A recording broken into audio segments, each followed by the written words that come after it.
নাটক মেঘ পেয়ালা, রচনা ধনঞ্জয় ঘোষাল, স্বরাভিনয়ে অরুময় চক্রবর্তী ও হৈমন্তী মজুমদার, আবহ ও পরিচালনা অরুময় চক্রবর্তী, প্রযোজনা শ্রুতি ও স্বর Siliguri.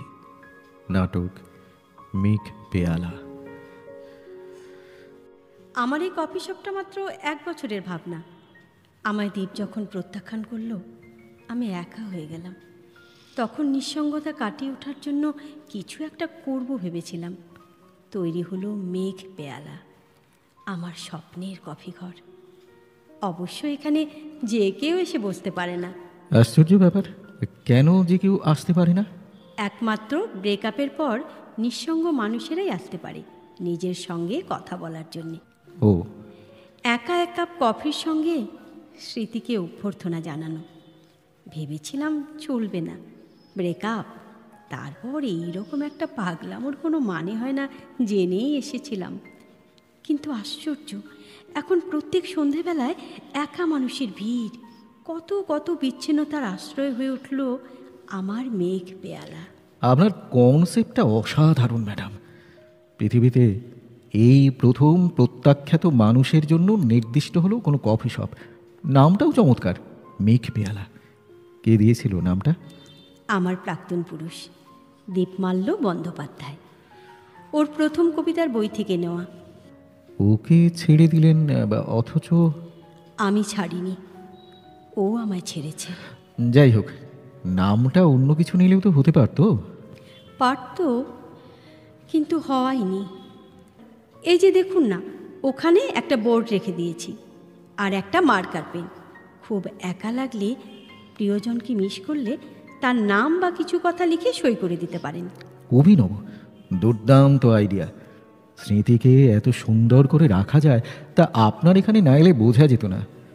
Madam, may I ask you a straight question? Question? বুঝেছি, জানতে চাইবেন আমার ব্রেকআপটা হলো কেন, এই তো? হ্যাঁ, মানে তেমনই ধরে নিলে। মিলল না। You are genius. আমার মতো সাধারণ নয়, ভাবনা আলাদা হবে স্বাভাবিক, কিন্তু ওকে আটকে রাখা মানে জলপ্রপাতকে চৌবাচ্চা এনে পুড়ে ফেলা। কেন অসাধারণ? কেন? দীপমাল্য কি নয়, ওর ভাবনা ওকে জিনিয়াস করে দিয়েছে। ও রামকিঙ্করকে লিওনার্দোর জন্মান্তর মনে করত। ও মনে করে রবীন্দ্রনাথ পৃথিবীর শ্রেষ্ঠ সুরকার। ও বলতো নাটকের জন্য রবীন্দ্রনাথের আরও একবার নোবেল পাওয়া উচিত ছিল। যদিও এগুলো নতুন ভাবনা নয়। আচ্ছা, কিন্তু ও আসলে কি, মানে ওর পরিচয়টা? আচ্ছা, এই মেঘ পেয়ালার কফি আপনার কেমন লাগলো? চমৎকার।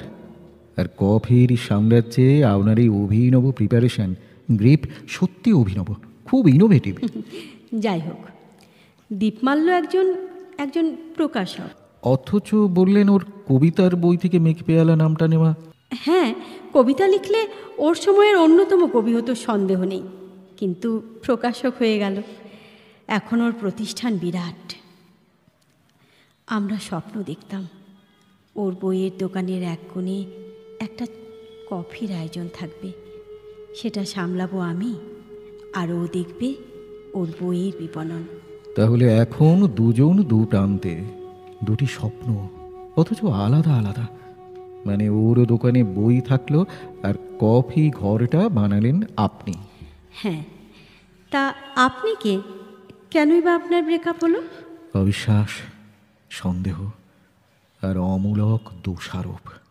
জানেন, সম্পর্ক ভেঙে যাবার কিছু ট্রিগার পয়েন্ট আছে। কীরকম? যেমন ধরুন, ছোটোখাটো অভিমানে রাগ বেড়ে যাওয়া, সঙ্গীর কোনো আচরণে যদি রাগের কারণ হয়, ভালো মন্দ বিচার না করে যদি সঙ্গী আপনাকে ক্রমাগত দোষারোপ করে, তাহলে ধরে নিতে হবে বিচ্ছিন্নতা নিশ্চিত।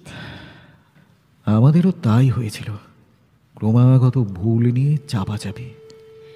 শারীরিক টান প্রেমের স্পার্ক, ওটা এসেন্সিয়াল।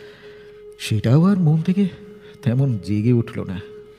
দুজনের যদি কথা ক্রমশ ফুরিয়ে আসে, তাহলে ছেড়ে না গিয়ে আর উপায় নেই।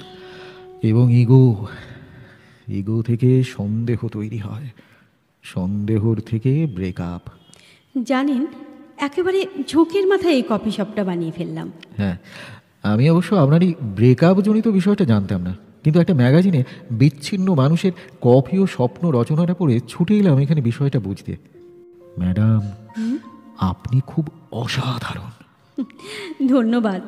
সুন্দর বা বিউটিফুল বলেননি, এই রক্ষে। না, সুন্দর না বলে উপায় নেই, কিন্তু আপনার স্মার্টনেস ও ব্যক্তিত্ব সৌন্দর্যকে ছাপিয়ে গেছে, অনেকটা আকাশ ছাপিয়ে শরতের মেঘের মতো। কাব্যি করছেন, এই তো। ঠিক তেমন নয়, তবে মনটা খুব হালকা লাগছে, খুব ভালো লাগছে। ইমপ্রেস করার চেষ্টা করছেন? ইমপ্রেস? যদি করি তাতে আপত্তি আছে? আপনি কি এখন কমিটেড?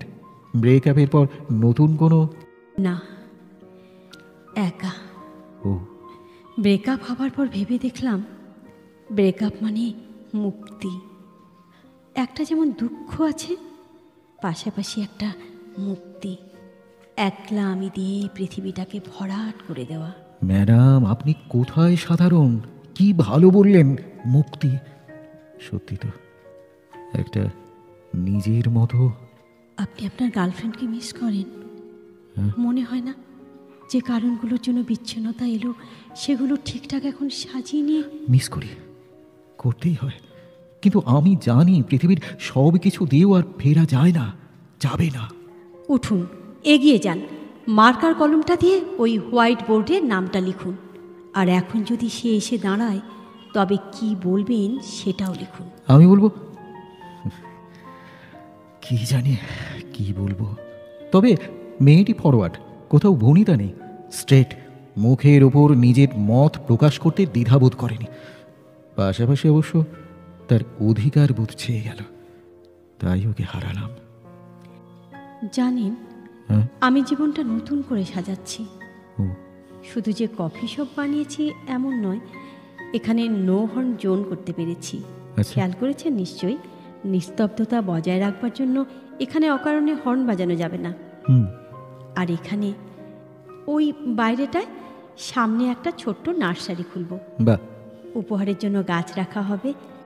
জানেন, ব্রেকআপের পর অপ্রিয় ব্যাপারটার আর কোনো মানেই হয় না। চলে যাওয়া মানুষের প্রতি শুভেচ্ছা জানিয়ে গাছ বসানোর ব্যাপারটা ভাবছি। রিয়েলি অসাধারণ। কিন্তু গাছ বসাবেন কোথায়? জায়গা কোথায় রাখা হবে গাছেদের? একদিন এখানে কফি খেতে এসে একটি মেয়ে আমার এই কনসেপ্টটা শুনে খানিকটা জায়গা দিয়েছে বাঁকুড়ার একটা গ্রামে, এবং ওখানে। আপনি দেখেছেন সেটা? সত্যি কেমন যেন একটা। হ্যাঁ, ওই মেয়েটি নিয়ে গেল আমায়। একটা লং ড্রাইভ, সানগ্লাস, গান আর হাইওয়ের সঙ্গে বন্ধুতা। প্রথম গাছটি ও তার চলে যাওয়া বন্ধুর নামে উৎসর্গ করলো। ছোট্ট একটা নেম প্লেট, তাতে লেখা হলো, অরূপকে মনে রেখে দীপান্বিতা, তুমি আমার চৈত্রের শাল গাছ। দীপান্বিতা? মেয়েটি নাতি দীর্ঘ, শ্যামলা, চোখে কালো ফ্রেমের চশমা, গালের বাঁদিকে একটা তিল, শাড়ি পরতে ভালোবাসে, প্রিয় খাবার চাইনিজ, ভীষণ সমুদ্র ভালোবাসে। না মানে কি নিয়ে যেন? জায়গাটা ওকে একসময় গিফট করেছিল ছেলেটি। ওরা একসঙ্গে নিরিবিলিতে কাটাবে বলে একটা বাংলো করবে ভেবেছিল। হয়নি। জায়গাটা থাকলো, অথচ সম্পর্ক থাকলো না। বাংলো? জায়গাটার পশ্চিম দিকে একটা মাঠ, মাঠ পেরিয়ে দূরের সীমান্ত, সীমান্ত পেরিয়ে একটা দিঘি, প্রচুর পাখি। আচ্ছা ম্যাডাম, মেয়েটি বলেনি যে সীমান্তর ডাক নাম হলো সাঁঝবাতি? আপনি তার মানে অরূপ? মেয়েটি আপনাকে এখনো এত ভালোবাসে? ম্যাডাম, দীপান্বিতা এখনো একা? সত্যিও আমার জন্য ওই জায়গায় একটা গাছ উৎসর্গ করেছে? হ্যাঁ, পৃথিবীটা সুন্দর করে সাজাতে চাই অরূপ। প্রিয় মানুষের প্রতি গাছ উৎসর্গ করে সবুজ একটা স্মৃতির জায়গা বানাতে চাই। ম্যাডাম, কেমন যেন অলিক মনে হয় সব কিছু। ইচ্ছে করছে আরও একবার ফিরে যেতে, আরও একবার দীপার কাছে গিয়ে নতুনভাবে চেয়ে দেখতে ওকে। না না না, আবার সেই বিরোধ, সন্দেহ, ঝগড়া, ভুল বোঝাবুঝি। না ম্যাডাম, না, পৃথিবীর সব সম্পর্ক কোথাও গিয়ে থামিয়ে দিতে হয় বলেই স্মৃতি তাদের বাঁচিয়ে রাখে। ওই হোয়াইট বোর্ডটায় প্রিয়জনের নাম লিখতে গিয়ে সবাই আশা রাখে এই মেঘ পেয়ালায় একদিন তার ছেড়ে যাওয়া মানুষটা আসবে, হাতের লেখা চিনতে পারবে, সামান্য নিস্তব্ধতা, তারপর হয়তো। আচ্ছা আচ্ছা ম্যাডাম, হয়েছে এমন কখনো নাম লিখতে গিয়ে খুঁজে পেয়েছে তার চলে যাওয়া মানুষকে? হ্যাঁ, হয়েছে। এরকম অন্তত 10 জন লিখতে গিয়ে হাতের লেখা ও নাম দেখে অবাক হয়ে গেছে। মেঘ পেয়ালায় নতুনভাবে জীবন সংশোধিত হয়েছে, আবার জুড়ে গেছে, যোগাযোগ করেছে, সব ঠিকঠাক করে দুজনে এসে কফি নিয়ে বসে আমায় অভিবাদন জানিয়েছে। আচ্ছা, আমি মুগ্ধ হয়ে মেঘ পেয়ালার বারান্দায় দাঁড়িয়ে আনন্দে সার্থকতা খুঁজে পেয়েছি। সত্যি ম্যাডাম, আপনার এই অসাধারণ ভাবনা এই শহর কত মানুষকে ফিরিয়ে দিল আবার আবার তার নিজের মানুষের কাছে। আপনি আপনি যাবেন একদিন? চলুন না, দীপান্বিতা তো আপনাকে মিস করে।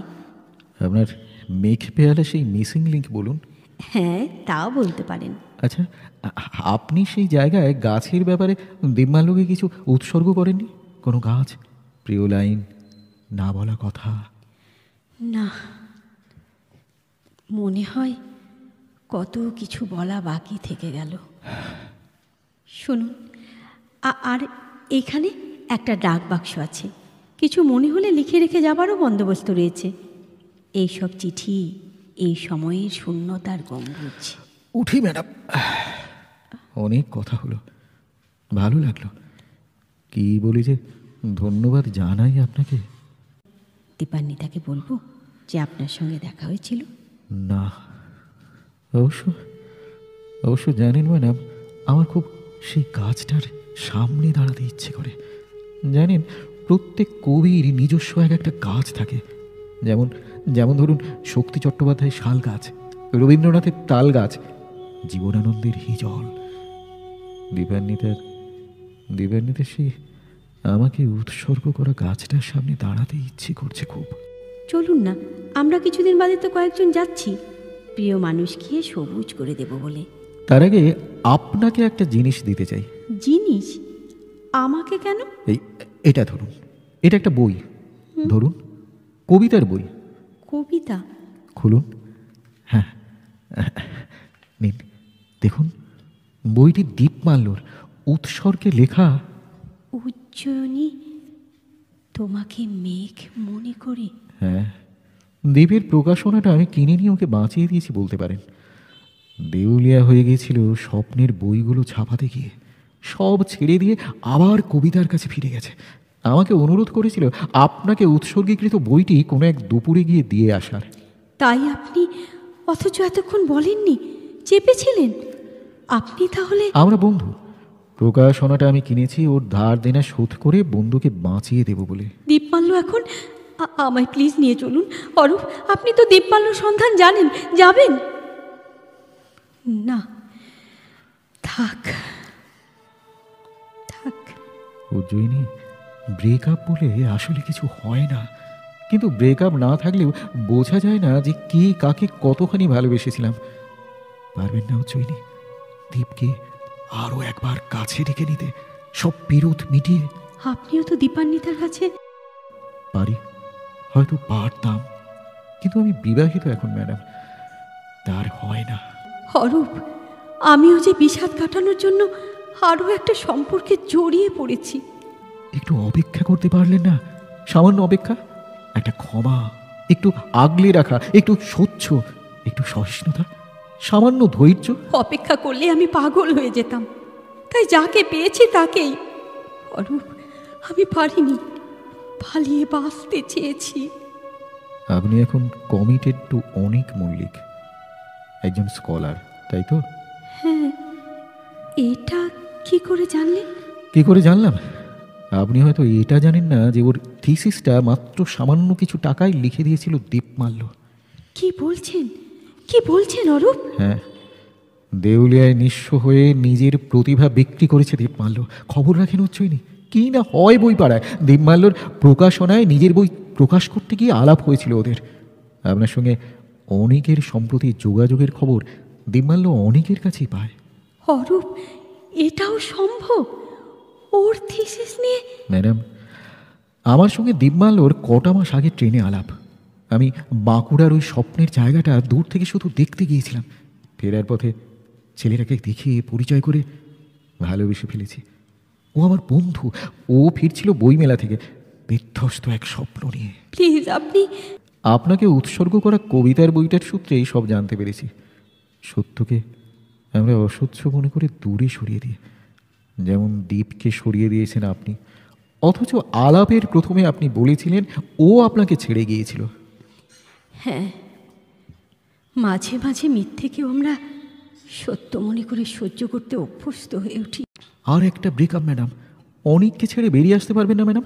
পারবেন না দীপকে ডেকে নিতে? ম্যাডাম, কবিতার কাছে ফিরে যান। মেঘ পেয়ালায় ডুবিয়ে দিন দ্বীপের স্বপ্ন, ভালোবাসা, অলিক উষ্ণতা। জানেন, আমাদের প্রত্যেকের জীবনে একটা করে মেঘ পেয়ালা থাকে। একটা ব্রেকআপ থাকে প্রাচীন উড়াল ফুলের মতো, একটা ফুল থাকে, অথচ সেটাকে পেরিয়ে যাওয়া যায় না। যায় ম্যাডাম, যায়। যায় বলেই আপনি কফি শপটা বানিয়েছেন। আসলে আসলে প্রতিটা সম্পর্ক ভেঙে যায় বিপরীত মানুষের অপরকে খনন করার প্রবৃত্তি থেকে।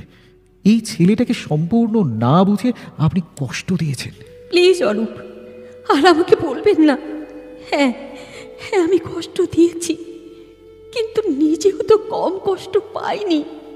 তাই এখন আমার একমাত্র আশ্রয় ধারণার ভিতর বেঁচে থাকা। ধারণার ভিতরেই একজন সবচেয়ে নিরাপদ।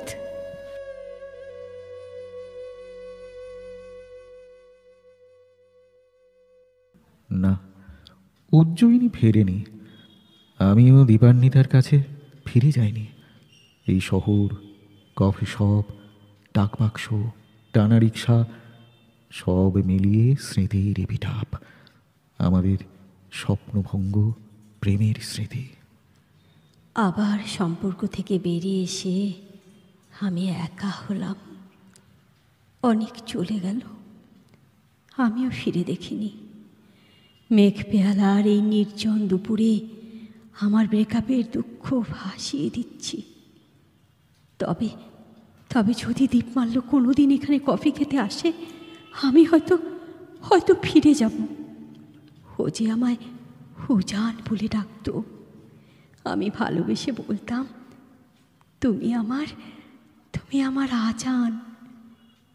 মেঘ পেয়ালা আমার সেই সামান্য মন খারাপ, যা না থাকলে বোঝাই যায় না আমাদের একটা মন ছিল। এখনো আছে, সেটা থেকে যায় মেঘের মধ্যে।